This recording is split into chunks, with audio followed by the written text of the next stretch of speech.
Hello, hello. We're going to talk about gravitation and circular motion in this next unit, and today we'll focus on gravitation. So, I recommend that you go and watch this minute physics video called What is Gravity? You can look it up on YouTube, or you can follow the link in our Google Classroom or on this slideshow here. So, take a moment, watch What is Gravity? So, Newton's universal law of gravitation is super important for this class. It says that the force of attraction between masses is called gravitation, and it gives us this relationship for the magnitude of the force due to gravity. And this is called Newton's universal law of gravitation. So the formula is given by Fg, or the force due to gravity, is equal to big G times m over r squared. And I made that smaller so that you could see it better. So the force due to gravity is equal to this big G, which is the gravitational constant, the universal gravitational constant, which will always be the same. It's a constant. That's 6.67 times 10 to the negative 11th Newton meter squared per kilogram squared, times the mass of the larger object. Typically, it's a planet, or just the mass of the first object. So you might see this as m sub 1. And then multiplied by the mass of the second object, usually the less massive object, or just the second object, you might see it called m sub 2. And then all of that divided by the distance between their centers of mass squared. Typically, that would be the radius of whatever planet you're standing on.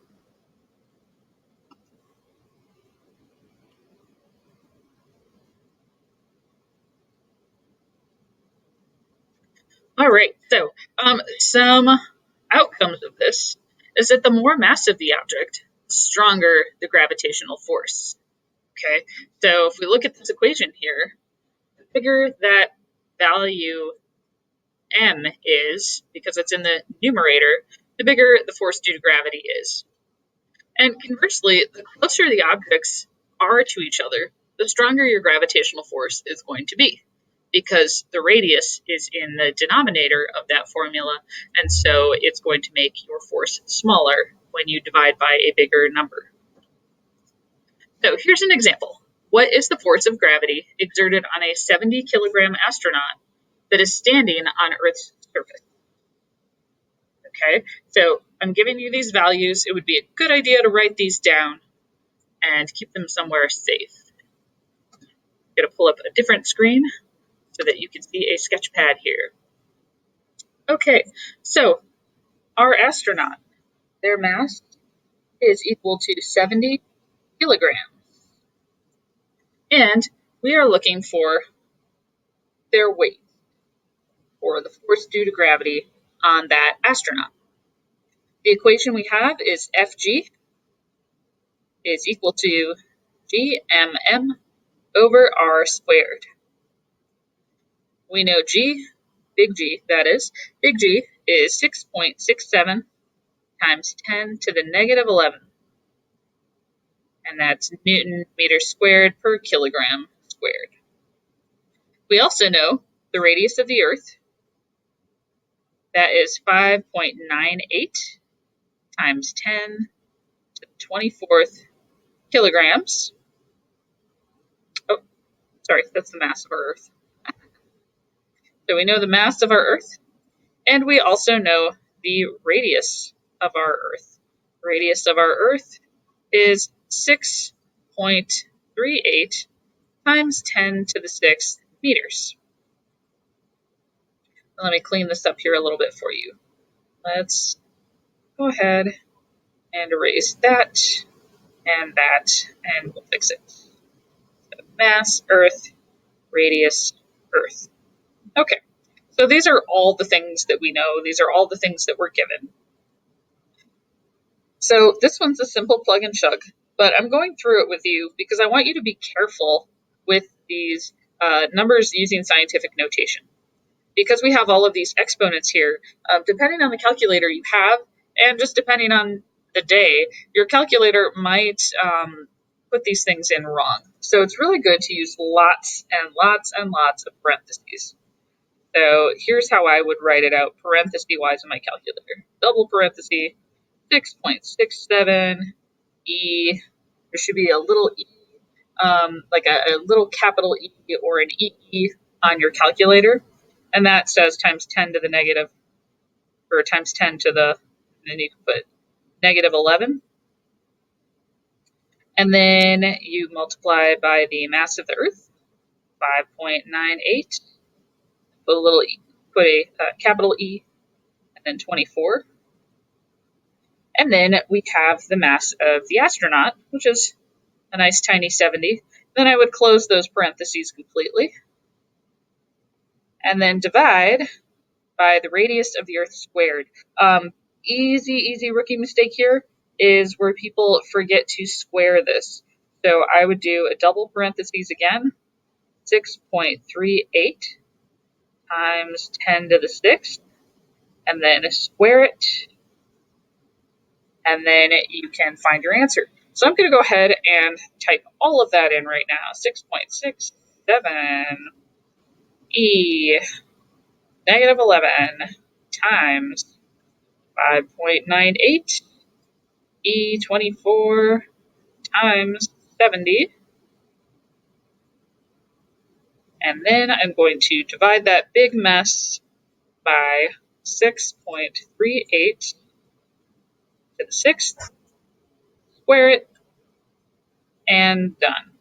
So you should get a force of 686 newtons on the astronaut. And that should be your answer. If you're getting an answer that's much bigger or much smaller than this, again, look at your parentheses. You need to be careful where you're putting parentheses, because sometimes if you don't have, say, a parenthesis here and here, the calculator might think that you're trying to square your entire answer, and it gets kind of mad and makes a really big number. So be careful, again, where you're putting your parentheses. Okay, so that problem wasn't bad. That's a nice simple problem with our force due to gravity on an astronaut. Okay, so example 2. What's the force of gravity acting on a 70-kilogram astronaut who is at an altitude of 6.38 times 10 to the 6 meters? So with a problem like this, what you need to do is you need to add that altitude to your radius. So I would separately write out radius is equal to 6.38 times 10 to the 6th plus, and I would make sure to put all that in parentheses, plus the radius of the Earth, 6.38 times 10 to the 6th. So make sure that when you are doing problems where you have an altitude, that you are adding not only the altitude into your radius, but you're also putting the diameter, or sorry, the radius of the Earth or the planet that you are standing on.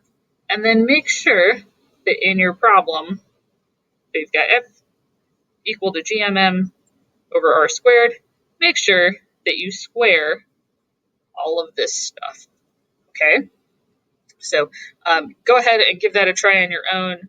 You shouldn't get anything other than a value in the tens or hundreds of newtons. You definitely should not get thousands or bigger. You definitely shouldn't get itty bitty numbers either.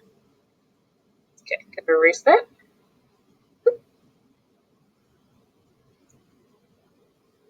Back to that.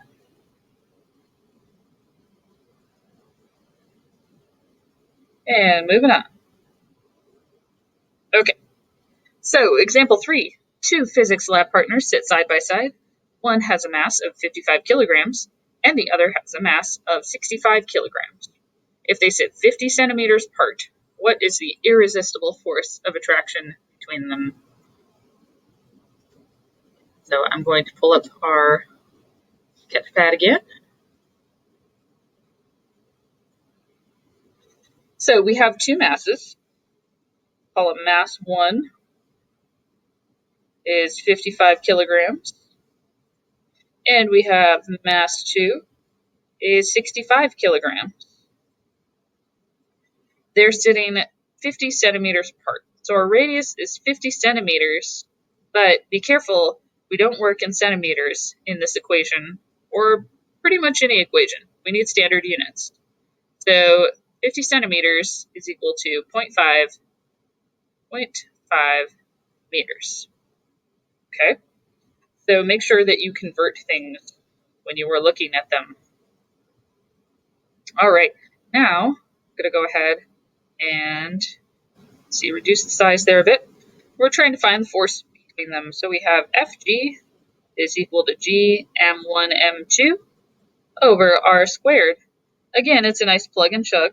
So the force between them is 6.67 times 10 to the negative 11 times mass 1, which is 55, mass 2, which is 65, and divided by 0.5 squared. So you can go ahead and type this into your calculator. Again, be mindful of parentheses, 6.67 to the negative 11 times 55 times 65, then divide that by 0.5 squared. And you should get some very, very tiny number.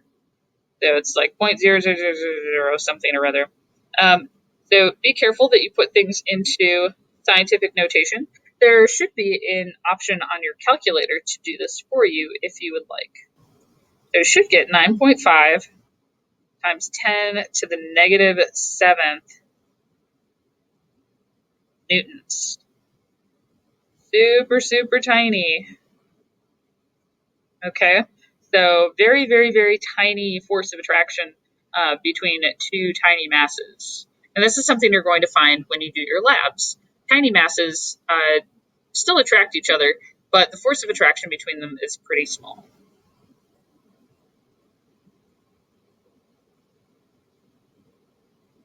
Okay, moving on. So here's a typical problem that you might be given on an AP exam. An astronaut weighs 800 newtons on planet X. How much would she weigh if she was at an altitude equal to the radius of planet X? Okay, these problems seem kind of scary because you're only given one number, it seems like, but they're actually not bad once you figure out how to do them. So we've got this force, we'll call it Fg1, is equal to 800 newtons. Okay, we don't know what planet X is. We don't know the radius. We don't know the mass of it. And we don't know the mass of the astronaut. So how can we figure out this problem? Well, we know G, and we know the force due to gravity 1. And we also know that this astronaut is going to be taken to an altitude that is equal to the radius of planet X. So we know that R is equal to 2R. Okay, so call this R2. R2 is equal to 2R. So let's set up an equation here. We've got Fg2. We're trying to find this force, this weight, if she were on planet X but at an altitude. We have Gmm over R squared. Well, in this case, our R is equal to 2R. So we can write 2R squared. The key for these problems is that everything that belongs to R goes inside that square. We can simplify this now. We've got Gmm over 4R squared, because if you square 2, you get 4. Now, cool thing, we know some of the answer here. We know that this is equal to 800 newtons. Okay, that was our initial weight. We know that that is equal to 800 newtons. So we can say that Fg2 is equal to 1/4, or 1 over 4, times 800. And if you do that, 1/4 of 800 is 200 newtons. So that's your answer for example number 4. Now we've got another problem that's similar.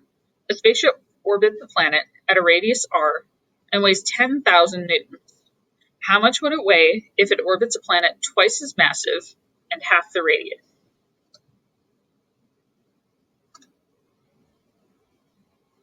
So again, we're going to say that the initial force, Fg1, let me erase that because that is a mess.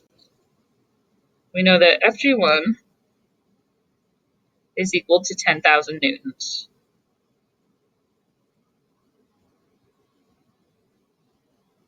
And we're looking for its weight if the planet was twice as massive and the radius was half as small. We've got Fg2 is equal to big G, and then we're saying that the planet is twice as massive. So we're going to say times 2m times m over, and then it says half the radius, twice as massive, half the radius, over 1/2 r squared.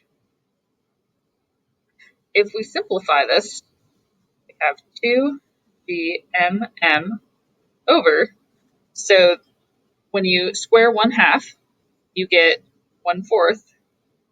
We've got 1/4 r squared. Again, we've got a bunch of stuff that we know the answer to. We know that this mess is equal to that. So if we go ahead and simplify this, we have 8 times 10,000 newtons, and that equals 80,000 newtons, which is our final answer. So again, these are typical problems that you might see on the AP exam and that we would expect you to be able to solve. For your homework, make sure that you are completing the gravitation lab simulations that I have assigned. And next time we'll see you with circular motion.